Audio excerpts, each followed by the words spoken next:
नमस्कार। प्रादेशिक समाचार के साथ मैं चंदन कुमार कौंडिल्य। पहले मुख्य समाचार। प्रधानमंत्री नरेंद्र मोदी की अध्यक्षता में उच्च स्तरीय बैठक, देश में ऑक्सीजन की स्थिति और उपलब्धता बढ़ाने के प्रयासों की समीक्षा। केंद्रीय मंत्रिमंडल ने कृषि बुनियादी ढांचा कोष से कृषि समितियों को 1 लाख करोड़ रुपए इस्तेमाल करने को दी मंजूरी। राज्य सरकार के प्रयास से मानव तस्करी की शिकार हुई 24 बालिकाओं को नई दिल्ली रांची गरीब रथ स्पेशल ट्रेन से लाया गया वापस। और गिरिडीह ब्रह्मडीहा कोल ब्लॉक में जल्द शुरू होगा कोयले का उत्खनन, स्थानीय लोगों को मिलेगा रोजगार। और समाचारों से पहले अब एक जरूरी संदेश। देश भर में 18 वर्ष से अधिक आयु के सभी लोगों के लिए सरकारी केंद्रों में निःशुल्क टीकाकरण अभियान चलाया जा रहा है। हमारे युवा श्रोताओं से अपील है कि वे कोविड रोधी टीका जरूर लगवाएं और दूसरे को भी इसके लिए प्रेरित और सहयोग करें। कोरोना महामारी के प्रति आप कोई भी लापरवाही न बरतें, क्योंकि कोरोना अब भी हमारे लिए बड़ा खतरा बना हुआ है।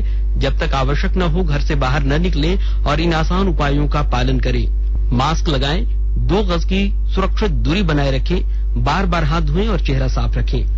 कोविड से संबंधित जानकारी और मार्गदर्शन के लिए राष्ट्रीय हेल्पलाइन नंबर काम कर रही है। इसके नंबर हैं 01123978046 और 1075। इसके अलावा राज्य हेल्पलाइन नंबर 104 डायल कर समस्या का त्वरित समाधान लिया जा सकता है। और अब समाचार विस्तार से। प्रधानमंत्री नरेंद्र मोदी आज उच्च स्तरीय बैठक में देश में ऑक्सीजन की स्थिति और उपलब्धता बढ़ाने के प्रयासों की समीक्षा कर रहे हैं। बैठक के दौरान श्री मोदी ऑक्सीजन के उत्पादन और आपूर्ति बढ़ाने के उपायों पर समीक्षा करेंगे। इधर केंद्रीय मंत्रिमंडल ने एक नई योजना भारत कोविड-19 आपात कार्रवाई और स्वास्थ्य प्रणाली तैयारी पैकेज चरण 2 को मंजूरी दे दी है। इस योजना के तहत वित्त वर्ष 2021-22 के लिए 23,123 करोड़ रुपए की राशि खर्च की जाएगी। मंत्रिमंडल की बैठक के बाद केंद्रीय स्वास्थ्य मंत्री मनसुख मांडविया ने बताया कि इस योजना का उद्देश्य स्वास्थ्य प्रणाली की तैयारी को तेज करना है, ताकि रोग का जल्द पता लगाकर उसका प्रबंधन, उसकी रोकथाम के उपाय किए जा सके। इस पैकेज में बच्चों की देखभाल के उपाय भी शामिल किए गए हैं, ताकि इस दिशा में ठोस परिणाम हासिल की जा सके। उन्होंने कहा कि दूसरे चरण के उपाय इस वर्ष 1 जुलाई से 31 मार्च 2022 तक लागू किए जाएंगे।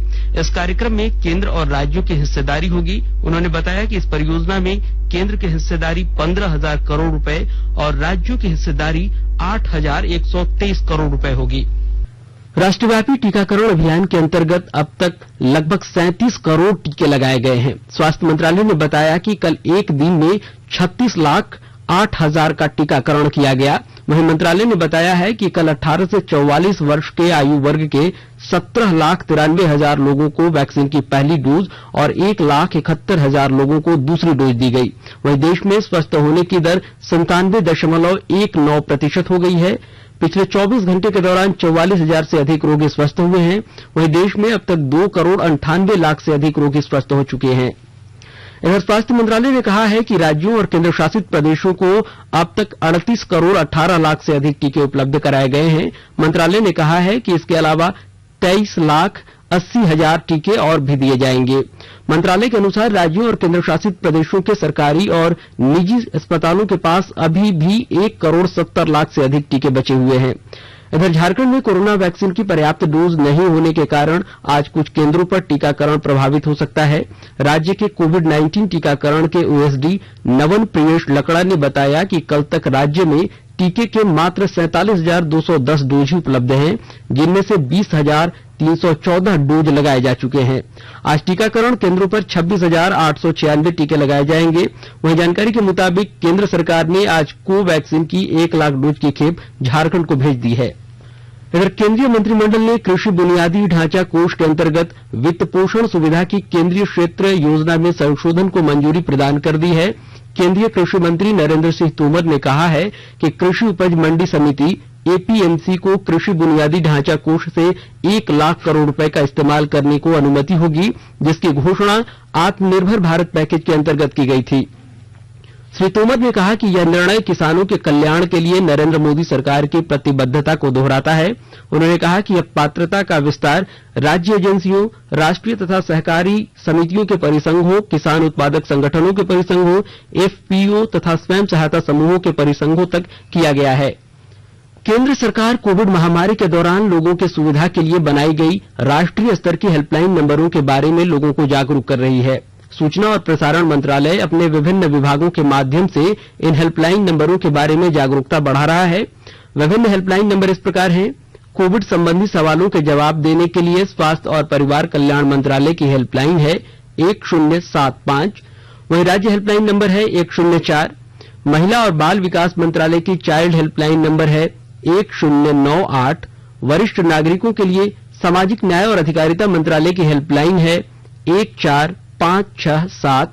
मनोवैज्ञानिक सहायता के लिए राष्ट्रीय मानसिक स्वास्थ्य और तंत्रिका विज्ञान संस्थान निम्हांस का नंबर है 0804611007। और आयुष कोविड परामर्श हेल्पलाइन नंबर है 14443। और my gov WhatsApp app help desk number है 9013151515। आकाशवाणी के ताजातरीन समाचारों के लिए आप हमारी वेबसाइट newsonair.com पर लॉग ऑन कर सकते हैं।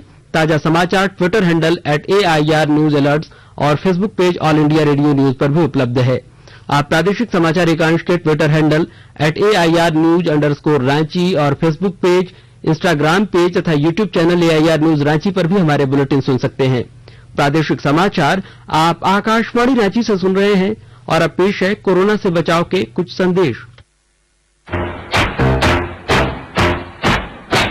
चलो मिलकर एक शुरुआत करें, चलो एक फैसला आज करें, मास्क नहीं तो टोकेंगे, कोरोना को रोकेंगे, चलो एक वादा करते हैं, चलो एक वादा करते हैं, मास्क नहीं तो टोकेंगे, कोरोना को रोकेंगे। भारत सरकार द्वारा जनहित में जारी। कोविड-19 से बचाव और सुरक्षित रहने के 3 उपाय। मास्क लगाएं, 2 गज दूरी है जरूरी, सुरक्षित दूरी रखें, हाथ और मुंह साफ रखें। प्रादेशिक समाचार में आपका एक बार फिर से स्वागत है। राज्य सरकार द्वारा गठित टीम के सदस्य मानव तस्करी के शिकार हुई 24 बालिकाओं को आज नई दिल्ली रांची गरीब रथ स्पेशल ट्रेन से वापस लेकर लौटे हैं। राज्य सरकार मानव तस्करी पर रोक लगाने के लिए सख्त रवैया अपना रही है। ये बालिकाएं झारखंड के साहिबगंज, पश्चिमी सिंहभूम, सिमडेगा, धनबाद, गुमला और बोकारो जिले की हैं। इसके पहले 21 बच्चों को राज्य सरकार ने मुक्त कराकर उनके परिजनों को सौंपा था। अब तक कुल 45 बच्चों को मानव तस्करों के चुंगल से मुक्त कराया गया है। चतरा जिले की नव पदस्थापित उपायुक्त अंजलि यादव ने जिले में कोरोना की तीसरी लहर को देखते हुए स्वास्थ्य व्यवस्था को बेहतर करना अपनी पहली प्राथमिकता सूची में रखा है। ब्यौरे के साथ हमारे संवाददाता। चतरा जिले की स्वास्थ्य व शिक्षा की ढांचागत सुविधाओं को मजबूती प्रदान करना नव पदस्थापित उपायुक्त अंजलि यादव की प्राथमिकता सूची में है। उन्होंने कहा कि उनकी पहली प्राथमिकता स्वास्थ्य और शिक्षा व्यवस्था में सुधार की है, क्योंकि जब स्वास्थ्य और शिक्षा का स्तर में सुधार होगा तो स्वाभाविक रूप से दूसरी चीजें भी बेहतर होंगी। पदभार ग्रहण के बाद उक्त बातें नव पदस्थापित डीसी ने स्थानीय पत्रकारों से संक्षिप्त बातचीत में कही।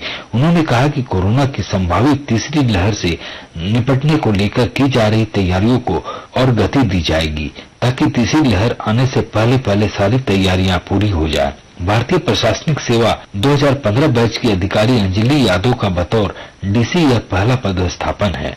विकास व जन कल्याणकारी योजनाओं को समाज के अंतिम से अंतिम व्यक्ति तक पहुंचाया जाएगा। अशोक कुमार तुलसियान, आकाशवाणी समाचार, चतरा। धनबाद से हावड़ा के बीच चलने वाली ट्रेनें आज से 11 जुलाई तक 3 दिनों के लिए प्रभावित रहेंगी। पूर्व रेल मंडल ने इस दौरान ट्रैफिक ब्लॉक लेने की घोषणा की है। इस मार्ग पर चलने वाली ट्रेनें प्रतिदिन दोपहर के 3 घंटे तक बाधित रहेंगी। वहीं ट्रैफिक ब्लॉक को लेकर रेलवे की ओर से बताया गया है कि धनबाद हावड़ा रेल मार्ग पर बर्धमान से हावड़ा के बीच शक्तिगढ़ रेलवे स्टेशन के पास 9 जुलाई से ओवरहेड तार और इक्विपमेंट में बदलाव का काम शुरू होगा। पहले दिन इस काम के लिए दोपहर 12:30 बजे से 3 बजे तक ट्रैफिक ब्लॉक लिया जाएगा। गिरिडीह जिला मुख्यालय से 8 किलोमीटर दूर ब्रह्मडीहा कोल ब्लॉक में जल्द ही कोयले का उत्खनन शुरू होगा। आंध्र प्रदेश की एक कंपनी एपीएमडीसी ने इस माइंस को लीज पर लिया है। पर्यावरण विभाग से सीटीओ मिलते ही उत्पादन शुरू हो जाएगा। उपायुक्त राहुल कुमार सिन्हा ने बताया कि इस कोल ब्लॉक में उत्खनन शुरू होने से सैकड़ों स्थानीय लोगों को रोजगार मिलेगा।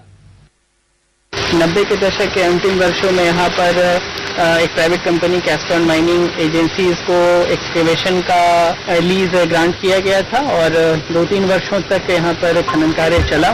खनन प्रक्रिया का उचित अनुपालन एजेंसी के द्वारा नहीं किया गया, अतः माननीय उच्चतम न्यायालय के आदेश के आलोक में लीज कैंसिल किया गया था और उसके बाद से 15 वर्षों तक यहाँ पे कोई खनन कार्य नहीं हो रहा है। वर्तमान में आंध्र प्रदेश राज्य सरकार की स्थानीय एजेंसी है, उन्हें यह कोल ब्लॉक अलॉट किया गया है। एडमिनिस्ट्रेशन के साथ एपीएमडीसी ट्रांसफर लीज को एग्जीक्यूट करेगी और उसके बाद विधिवत यहाँ पर माइनिंग ऑपरेशन शुरू कर दिए जाएंगे। इसका सीधा फायदा स्थानीय लोगों को होगा, इस मामले में काफी रोजगार में बढ़ोतरी होगी। बोकारो जिले की पुलिस साधन विहीन गरीब छात्र छात्राओं के लिए स्मार्टफोन, मोबाइल, लैपटॉप और कंप्यूटर की व्यवस्था करेगी। इसके लिए सिटी थाना परिसर में इलेक्ट्रॉनिक उपकरण बैंक की शुरुआत की गई है और ब्यौरा दे रहे हैं हमारे संवाददाता। पुलिस आम लोगों के पास पड़े खराब उपकरणों को इकट्ठा करके उससे मरम्मत करवाएगी।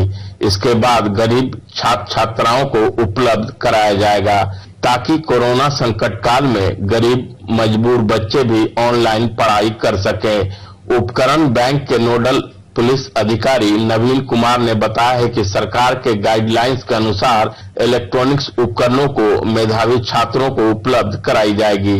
उन्होंने आम लोगों से अपील की है कि पुराने इलेक्ट्रॉनिक उपकरणों को थाना स्थित उपकरण बैंक में जमा कराएं ताकि विभिन्न स्कूलों के प्रधानाचार्य के अनुशंसा पर इन सामानों का वितरण किया जा सके।